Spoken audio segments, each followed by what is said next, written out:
here with Andrew Byrne in New York City. I'm in his studio, and I'm very happy to be here with you. Thank you so much for, be here with us. Well, thank you. It's my pleasure. Great pleasure. It's been a few years that we know each other. Yep. I met Andrew in 2014, 15, I guess. A few years. Because I was looking for a repertoire for my audition books, and very many people introduced me saying, you have to go to Andrew, you have to go to Andrew. And I got addicted.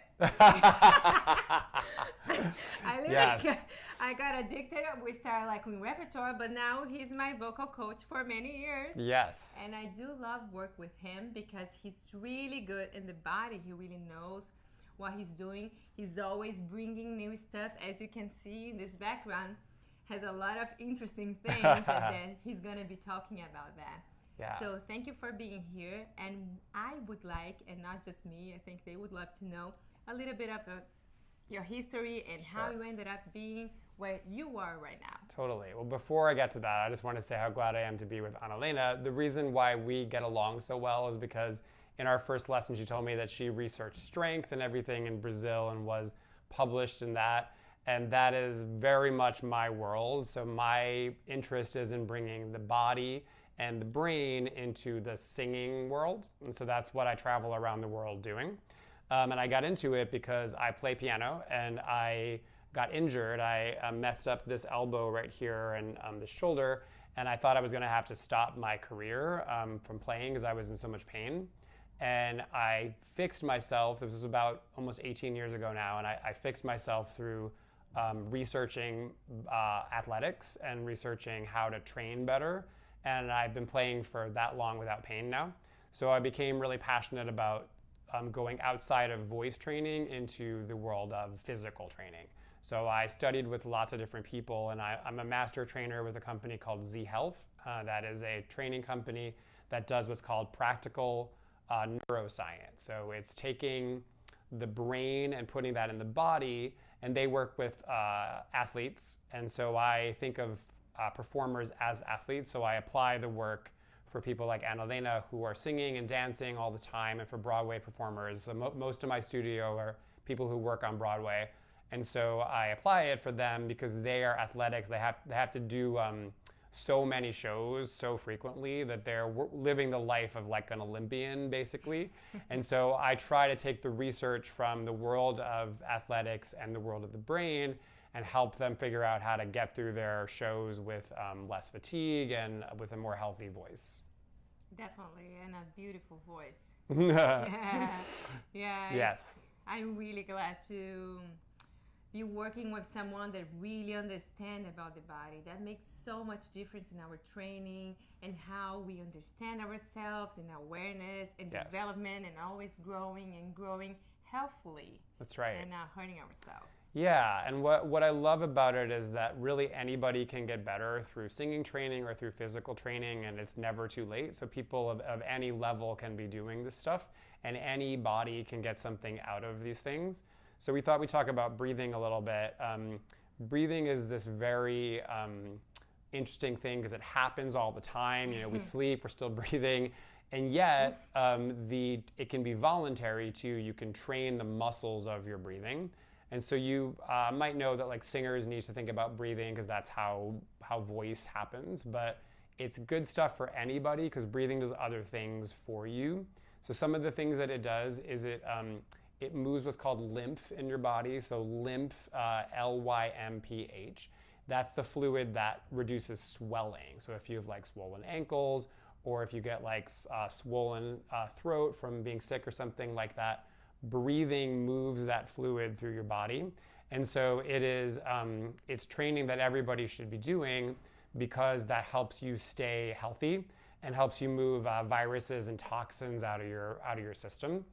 And breathing is so frequent. So we do it 20,000 times a day, we breathe. So what I say to Anelena the other day was, if you were going to squat 20,000 times a day, would you want someone to tell you like what the right form is for that? And you go, yeah. So then for breathing, we need to have like as good of a form for that. So I'm going to ask you guys to just find a couple things with me. Let's do it together. Yeah, We'll both do let's it. do it together. So this is where your diaphragm is. So the diaphragm is a big muscle that goes all the way around, and it is the main muscle that gets air into your body. So how you will know if you need to work on your diaphragm is this. You can take your fingers right here on called your collarbones, and then if you breathe in and out, you should not feel this. You shouldn't feel a lifting there. That's bad. That means you're using your neck to get the air into your body instead of using your diaphragm. So you can drag your fingers down there and you can like put a little pressure down and breathe. And if that feels too uncomfortable with your wrist, you can take your hand flat on your chest. You can put your other hand on top. You press in and you drag down a little bit, and then you breathe. And you're going to hold that, it's called your sternum, down a little bit, because most of us are going like, we're breathing up here, and that's not the best way for the diaphragm to work. So we hold that down and we breathe. And it should feel kind of calming to do that. It retrains you to force this stuff to be doing more of the motion. And then if you want to figure out where your diaphragm really is, you can put your fingers right under your ribs there. And that's, if you kind of curl under the edge, you can get it. It depends on how your frame is. You may want to sit up or you may want to round a little bit over. Sometimes it's like easier to get around the edge if you round a bit, and then you just breathe. And so what you should feel is your fingers should pop out of that space when you breathe in. And then on the exhale, I should be able to curl there. So on the inhale, this all gets bigger. And on the exhale, it gets smaller and I kind of curl under the edge there a little bit. And then you breathe again and out. Yeah. And that's something you can do through the day if you feel yourself getting stressed. You're like, oh, I'm all up here. You can put your hands there and go, right, now I'm using my diaphragm more to breathe. And this is what singers do, but it's also what everybody should be doing. So you can use that as a little way to check that with yourself. Yeah, that is one thing that I want to tell them. It's that when you told me about my collarbone like a while ago. Yeah. And then I went for my run and I was like, okay, let's see how my breathing is going, you know? Yep. And it was really nice because I caught myself like putting this, like elevating. Yeah. So it's not only for singers, people. It's not. It's for all of us. It's for everybody. It's for stress. It's lower stress. Before an interview or just like you're just that day, it's just not the day that is really working. You just sit it down, say, let's check just my say, breathing, like, let me you know? hold this down and find my diaphragm, right? And not let this come up, because that is the stress breathing. And when you do that, you feel more stress in your life. And when you keep this all down, you feel calmer. You feel really better through the day. Really calms you down. So it's a great tool to calm down and just. Yeah, love it. You know, that was really good. And we can do this after with maybe singing something. Yeah, totally. Let's do it. Yeah, we can do a test. Yeah, we can do a test. I He like has it. a lot of tests. A lot of tests. Sure, that was great. It's fun. Okay, awesome. So we're going to talk a little bit about balance now and why we would care about that. So the thing is that falling down is one of the scariest things that humans experience. So we want to make sure that we have things moving right in our ears. So our ears can get blocked. Yeah, they can get blocked for various reasons. We're on planes, we go up and down, our air pressure changes, get a cold and don't quite get over it. Some medication makes stuff hard in there.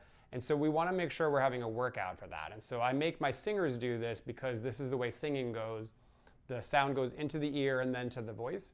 And it's the same nerve that we're about to check. So how you know how you're doing is you need to stand up and you need to put your feet together so that they are touching. And then you just want to look around your environment to make sure there's nothing that you're going to trip on, because we're going to close our eyes in a second. So just make sure that it's safe. It's best to do this without shoes on. So you want your shoes off. And then what you do is your arms go by your side and you just close your eyes.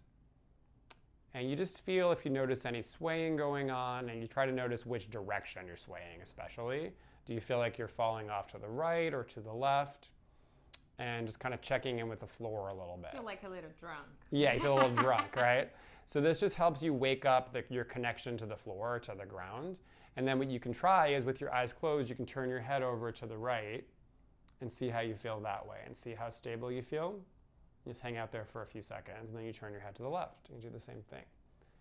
And so this checks the left and the right ear. So if you turn to the right and you're like, well, I feel good, and to the left you're like, whoa, that tells you your left ear might have a little more trouble. And then you can check up and down, so you close your eyes and you lift your chin up like this. And then you drop your chin down to your chest. Each of those positions you just stay in for a few seconds.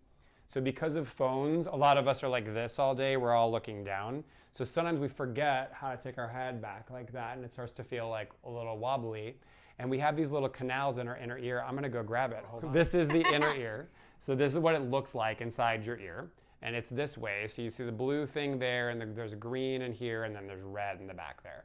And so these little tubes that you see, there's fluid that's spinning through those. And so what you do when you move your head like that is you move these little tubes there. And if you feel wobbly when you go backwards, that's the red thing right here getting a little bit of exercise. So then if you do find like, oh, that's a little hard for me, here's how you practice. You keep your feet together and then you nod your head like this. You can keep your eyes open for this one. You can just look at something and nod. And you just see how stable you feel. And then you shake your head no. And you do the same thought, just look at something. And if you're looking at a letter or something, you can see if it gets blurry or not. The letter should be able to stay clear, so it shouldn't look fuzzy. So if you have a letter on the wall you can just look at it and go, let me shake my head and try to keep whatever I'm looking at really clear. How fast can I go and do that? And then if that feels okay, you work on tilting your head like this too. So going side to side like that. And if that all feels great and you're a balanced superstar, you can try all of that on one foot. So you can just pick your foot up and go, let me just see if I can do it on one foot while I shake my head yes and shake my head no, and while I tilt my head like that. That's much harder, but if you do balance work a lot, you can get up to that point. And then if that feels good, you can even try that stuff with your eyes closed, and that's kind of like the bonus round. So that's a little look into ears, and ears are really important because they help us not be scared of falling down. And they also help us speak and sing better because it's the same nerve in this stuff that controls all of your hearing and your voice. That just reminded me, remember when I was working the balance exercise? Mm-hmm, yeah, say, like, yeah, what I have happened? it. Yeah, I have it Oh, here. you have So it. yeah. It's like, what happened to your voice? Right. Remember? I It's do. like, what have you done? It's Yes. like, well, So balance exercise. So this is Anelena's gift to me. So this sits in my studio. She brought Yeah. it for me from Brazil. Yeah, So you it's can from stand Nuno on this. Cobra in Brazil. It's part of the training that we do, and I brought for him as a gift Yeah. because I know he's in love. I love balance. He loved it. Well, I love it. I use it. So you can stand on this with the shoe on, and then you can practice what we were just doing right there because it's an unstable surface, but it's something that's still stable on the ground, so you're not going to hurt yourself. And what I love about this is that mostly we train balance on like stuff like we call them like wobble boards, or they call them the Bosu. It's like a little like thing like that. And what's great about this thing that Anelena showed me is that this is a really stable thing. So this has a better transfer over into being on solid ground, because a wobbly surface, hopefully through the day, we're not really standing on wobbly surfaces. But training your balance in something like this, because it's so stable but still challenging, it wakes up all this stuff in your ear and it makes you a lot better. And when Anelena started doing this, her voice improved, which is kind of interesting and good for you guys to think about. Everything's more connected than we even think it is, and so that's a nice way to explain that. Yeah. Good job. I'm glad you reminded me of that. So we're going to talk a little bit about how stamina works in New York and in Broadway. So my students are mostly in Broadway shows. Anelena is going to see a show after this, so she'll be seeing people do this. And so the thing that you might not know about it is that the Broadway schedule is very demanding. It's very hard. Do 8 shows a week. So that means that several days they're doing 2 shows in one day. And these shows are mostly like 2 to 3 hours long. And there's a pre-show they have to be there for. They have to take everything off at the end, and they have to greet fans and stuff. So there's not only a lot of just physical energy, but a lot of talking and singing they have to do all day. So I'm going to share with you guys a couple things that I have my students do to help them if they're feeling tired vocally or just tired in any way. And you can do these things if you're ever feeling like vocally fatigued. So if you're like, I've had a sickness, I've been ill and I'm feeling hoarse, or I feel like my voice is tired, or I strained it, was out and was tired. These work for anything like that. They also work for like allergies, if you have any history of feeling like that kind of stuff. So I've got a little water here to show you guys. So there's a nerve in your body. It's called the vagus nerve. It's spelled V-A-G-U-S in English, vagus. And the vagus is your recovery nerve. So what it does is it goes from your brain down all the way down through your organs to your pelvic floor. And it controls a lot of muscles. It controls all the muscles in your throat. But it also controls a muscle in the back of your throat and your palate. So how you exercise the vagus is you get some water like this.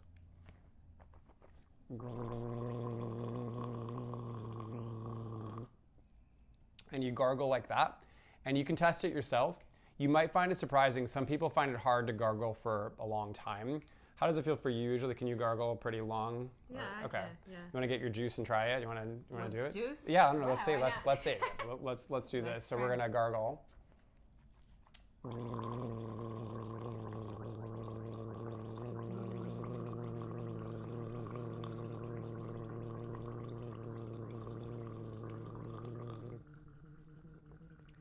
And then you swallow. So what that does is that wakes up your vagus nerve. You might feel even a little more like alert after you do it, like a little more present in the room. So the vagus also has to do with like our social connection to other humans, so it makes us feel a little better. So if you're ever going to an audition, that's a great thing to do beforehand. Auditioning, at least in New York, it's like basically it's a job interview, so you want to make sure that you are connecting with the people in the room. So this is the nerve that does that. So that's a great way to do before you audition, but it's also good to do if you've like gotten tired and you need to like get your voice back. If your voice is really tired and you're like, I can't make any sound, you can go like this without using your voice at all. That's another way. It still does vagus stuff when you do that. Anelena and I were just talking about auditioning here, and it's you can just tell me what you just told me about it. How often? Well, the difference in Brazil, sometimes it takes a while to have an audition. You know, it really is much slower, the process. Here in New York, you can audition like 3 times in one day. You know, it's like audition season have audition every day, and sometimes many auditions in one day. So you really have to be on top of the game. That's right. It's a very frequent thing here, and so it's a lot about the stamina again of how you do it. So we were talking about a tongue muscle. So there's a tongue position that you can take, which will make your voice happier and also your body happier. And it looks like this. So how you do it is you make an N, like a n, and you put the tip of your tongue right where that N is, and then you suction cup your tongue to the roof of your mouth. I need to do a close-up on this? Yeah, sure. I can just do it like here. Can you see? Yeah, we can see it. Great. So that is where your tongue is supposed to be at rest. And the reason why is because there's a muscle in your tongue. The English word is palatoglossus, and that is a muscle that's the only tongue muscle that is your vagus nerve. And so we made a little picture of it that you can see.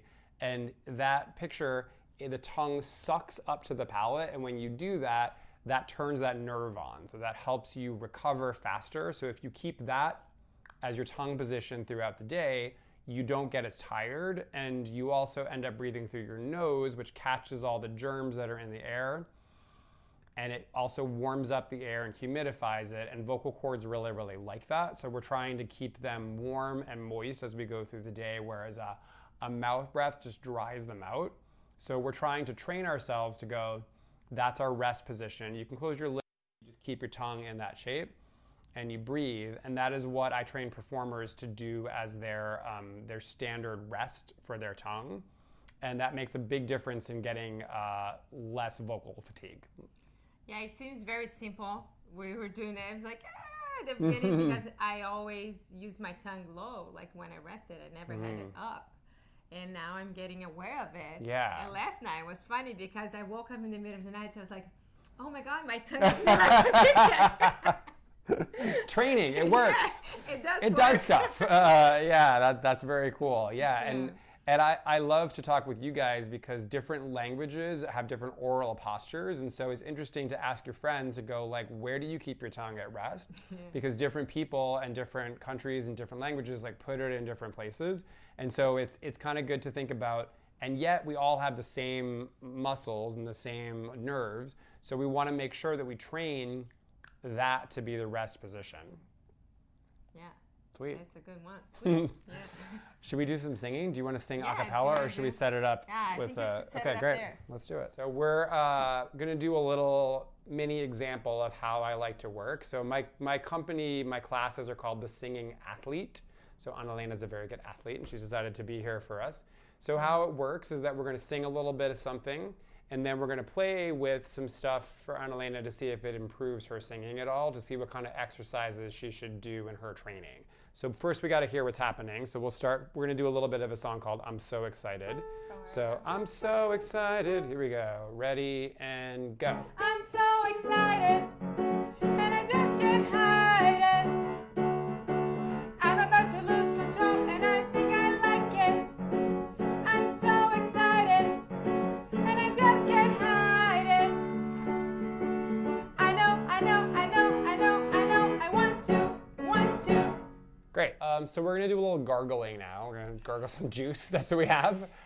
So we're going to do a little... I brought juice because I'm hungry. Yeah, that's great. But We'll see what happens. Do with that too. So we're going to gargle this for a few seconds, and then we're going to sing it again. So while Anelena's gargling, so what's happening is waking up, hopefully, her vagus nerve. Might change her throat a little bit. We'll see what happens. That's good. And you can go ahead and swallow it. Let's see what we got. I'm so excited. Here we go. Ready and go. I'm so excited, and I just can't hide it. I'm about to lose control, and I think I like it. I'm so excited, and I just can't hide it. I know, I want to. Yeah, that was better. So we had a good response from that. So the word that I use when I train people is that's a high payoff exercise, which meant that we did something and we had a result in the voice. And voice is built on, singing is built on speech, which is a really old thing. It's back from when we were babies. And so it's almost like a reflex when it goes well. And so good voice training gets us into the right reflex. And so before Anelena sings, she could do some, and then she could go and do her audition or do her performance. And that would help her be more ready to do it. Let's work with breathing a little bit. And even when I'm talking, if I want to record a video or if I want to like do a presentation or whatever, it's also good for like putting your voice in the right place. Yeah, it isn't just singing. So this nerve, singing and speaking, it's the same nerve. So yeah, you can improve it if you feel like you're nervous before you give a presentation or whatever. You could do the exact same stuff. So let's talk about breathing a little bit. So diaphragm, we're going to get our fingers up under there. Good, you're going to show me your breath in with your fingers there. Good, and blow it out. Great. Good, and because I'm here with Anelena, I'm going to be her coach, so I'm going to do that, and I'm going to tell her what her diaphragm's doing, so I'm just going to slide behind you. So you're good, so go ahead and breathe into my fingers. So she's doing well, so just the left side isn't working quite as well, so we're going to lean a little bit over to the right. So blow it out. So the left side's got to come out a little more now. That's better. So now she's getting more expansion on her left side. She'll take 2 more breaths like that, and then we'll sing it again. Beautiful. One more time. Awesome. Let's give it a try. Here we go. We got ready and go. I'm so excited, and I just can't hide it. I'm about to lose control, and I think I like it. I'm so excited, and I just can't hide it. I want to. Yeah, very good. That also was better. So breathing, it matters. It does something. It does matter.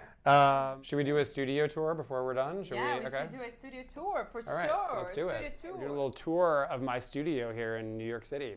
So I have this little wall of glasses here. And why I have them is because singing is very related to your eyes. It is about communication, and communication is mostly here. And also posture is 70% of your vision.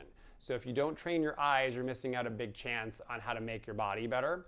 So colors do different things. So I'll show you guys on me because color affects me. So I'm going to show you my range of motion without any color. So that's what my shoulder rotation looks like. So if I were green, watch what happens to my range of motion. And that's really as far as I can go with that. And then if I wear blue, watch what happens.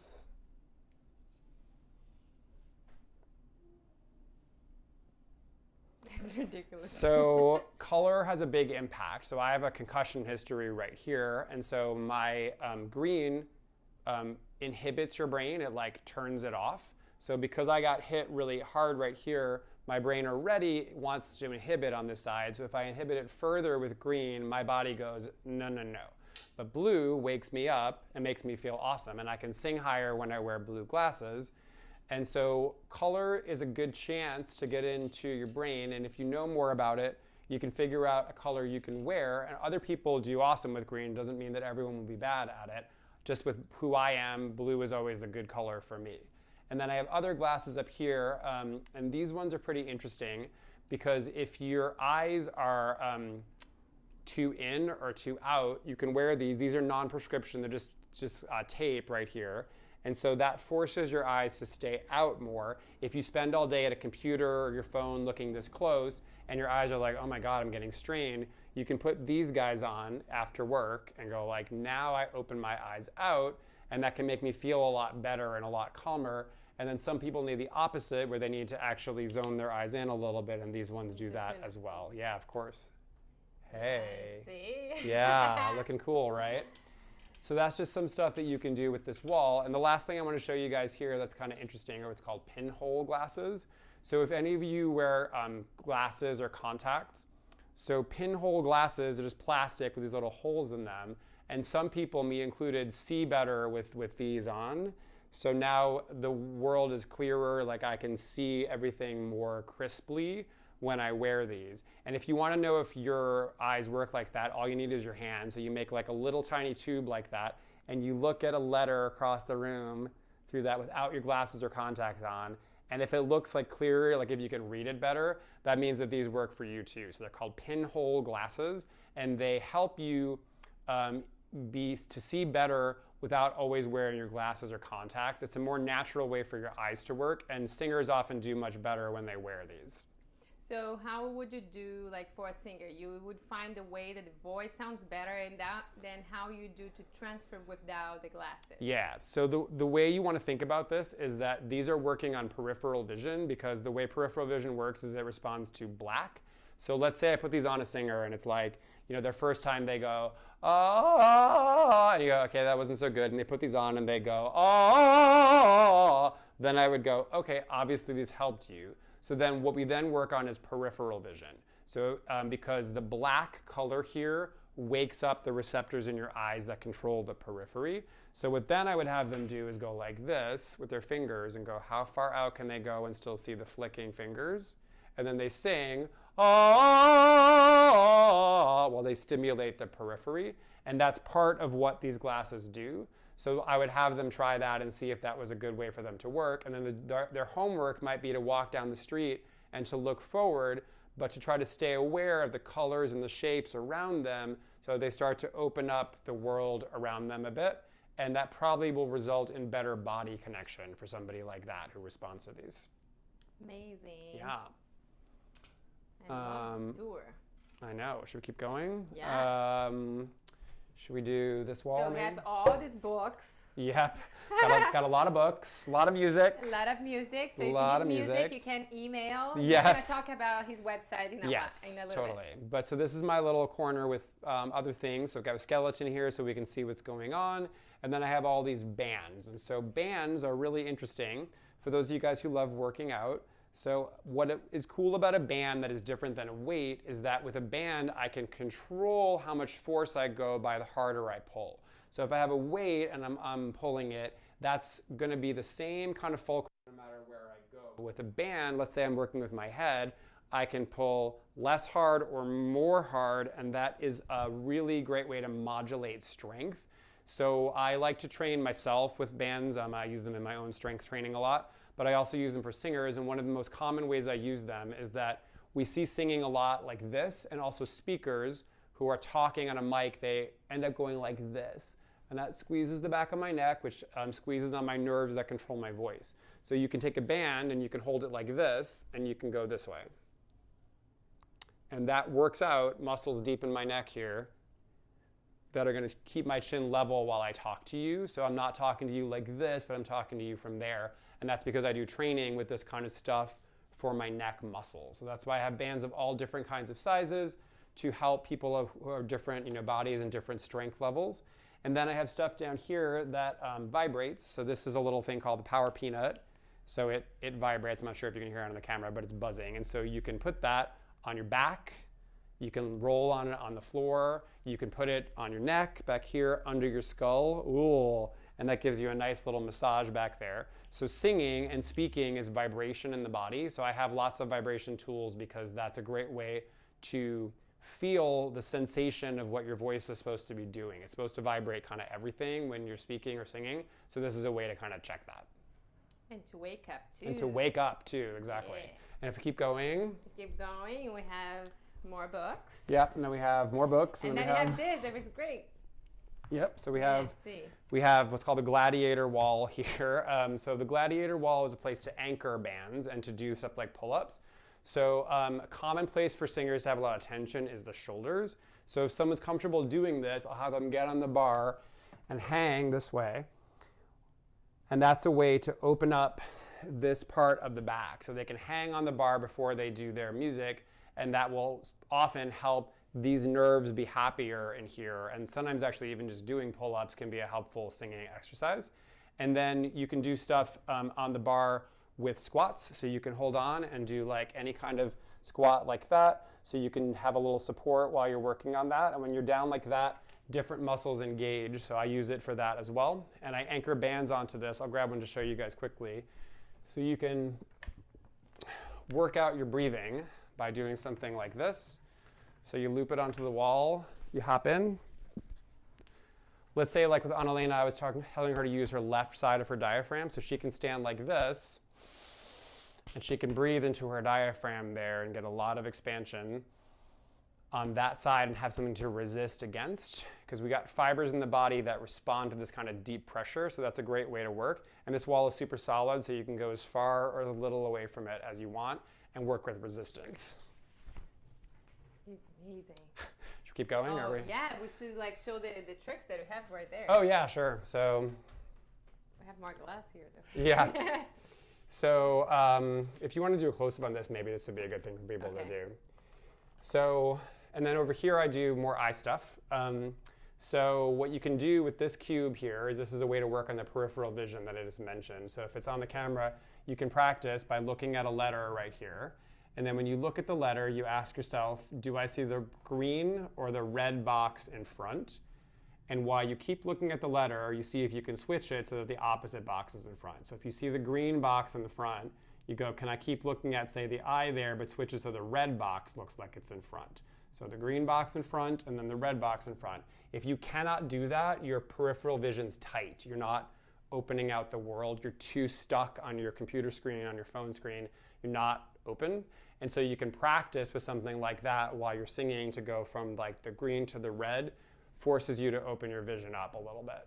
It's amazing how the peripheral vision is not used just for athletes. Well, we are athletes, performers, but also like how much it changes your voice and everything. So how important it's not just having a peripheral vision on stage to see and like perform better, but also for your quality of your voice. That's right, because peripheral vision is the eye skill that connects you to your body. So it's the eye skill that connects you to yourself. And so when it turns off, when you're constantly looking at a screen here, you have to do training to get it to come back, and that's something I use for that. Okay, let's keep going. This is just my computer setup. Well, he does this, and then in this, when you come, you have the things to print. So in this corner, I have Kinesio Tape over here, which is for taping people. So for injuries, I'll tape them. So if you, I'll show you quickly with the piece. So I have a scar in my head that I can show you how I use it. So if I'm trying to rehab somebody who's like been in an injury, so I would cut a piece of Kinesio Tape. So my scar is right here. So I'll show you guys quickly how I look. So this is where my concussion was. So if I put my finger there and I turn my head, see what my range of motion is. So if I push the wrong way on my scar, I can barely turn at all. But if I pull it the right way, I can do that. And so with people with scars, I'll figure out like what they need to do, and then I'll tape them. So if you watch, you take a little piece of the tape and you put it on the scar, and then you just pull it off and you pull it. Oops, didn't quite do that right. But you just anchor it on it and anchor it quite hard enough, and then you pull the good direction. So let's imagine that's stuck, and then you pull like that. And then that's a taping on the scar, and then you can see like my range of motion is good. And so it is, I use that tape for anybody who's been through some kind of injury that they haven't fully rehabbed. That's a way to practice their singing with a better sort of feedback in their body. You want to show the 2 points? Oh, sure, yeah. Yeah, that's cool. So there's another sense in our body. It's called 2-point discrimination. There's little 2 guys right there. So any place in my body that is well mapped, like I know where it is, I'll be able to feel these 2 targets. In a place where I'm not well mapped or I have a bad injury history, it'll feel like 1 point. So I use this as a quick little thing. I'll turn it on if you can hear it. So it's like a little like hammer like that. So you can put it on your body and go, do I feel that as 2 targets or 1 target? So every place that it's kind of blurry where you're like, oh, I can't feel that, that's a place you need to work on mapping out your body. Any place that you're like, oh no, I can feel that's 2, then you can know that's a part that you're like doing better at. So I use this as a way to figure out where, if anybody, people are holding in their bodies. Yeah, that's amazing. Yeah. So yes, this is the studio. This is it, yep. Andrew, and loving, he has this new machine. Oh yeah, Can red you light. talk a little bit about that? So sure, yeah, I'll pull it over. So just on the recovery topic as well. So red light is part of getting over things, getting out of problems in your body. And so this is a red light, and a red light is used for cellular energy. So when you shine this light on your body, it boosts your energy and it boosts your recovery. So if you've had laryngitis, what I do with people is this. I'll have them sing their scales, but I'll turn it on. It's gonna be pretty bright in the camera, but it's like this. And they shine it at their throat.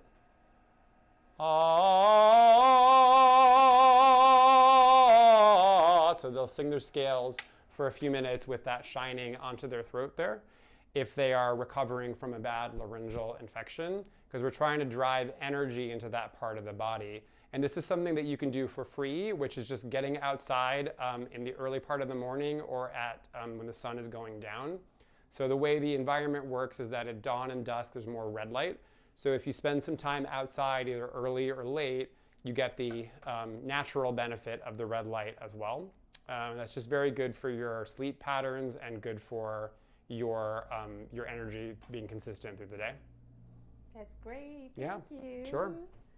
Yeah, this is the studio. So thank you very much, Andrew. You're I welcome. had a pleasure, a blast being here with you and hearing everything. And thank you so much for sharing all of this stuff. Oh, I'm you're sure so welcome. They are all very grateful and happy. Of course. Well, it's always such a treat to get to see you and to get to work with you. And really enjoyed sharing this with you guys. If you want to find my website, it's just andrewbyrne.com. So andrewbyrne.com. Got a bunch of resources up there. There's a bunch of stuff for you to look at. I write for Backstage too, which is a magazine. Here you can read my articles or watch my videos on YouTube for that. So I'm pretty easy to find. So yeah, Backstage is a great magazine here for auditions and everything about that's going on Broadway. And you also have, do you have this like memberships that they can do things yes. online? Yeah. Talk a little So bit about that. sure. So I have what's called an online studio, which is a place where I share my vocal exercises. I share my arrangements. So I've done a lot of arrangements for singers that are designed for certain teaching goals to try to get your voice to go to certain places. So there's a bunch of bunch of songs up there. And then there's a bunch of videos that explain more about the kind of training that I do if you want to work on your allergies or work on your tongue or your jaw. You know, you have those things going on, you can go there to do it. And I do classes on vocalizing. So there's a course called the 30-Day Vocalese Challenge. If you want to get better at being more accountable to your practice, you can do that. I have a course called Deswell Your Chords, which is good for if you are experiencing laryngitis or you're hoarse. It gives you things to do for that. Yeah, and you can look all that up on my site. It's all up there. I sell repertoire lists for music too, so you know, lots of goodies. A lot of goodies, yeah. So if you're not coming to New York, you can go in his website and get some knowledge from it and share something. If you have, any question, you can definitely email him. Yes, please, of course. And also, if you want him to go down to Brazil, write it down in the comments. Yes, I'd love to come to Brazil. I'm dying to come. Who knows? So please, Who knows about tomorrow? I know. We would love that. And if you come to New York, schedule a class with Andrew in his website and come visit this beautiful studio. Yes. Thank you Thanks so again. much for being with us. Bye. Thank you. Bye. Oh. Thank you. Bye. Bye.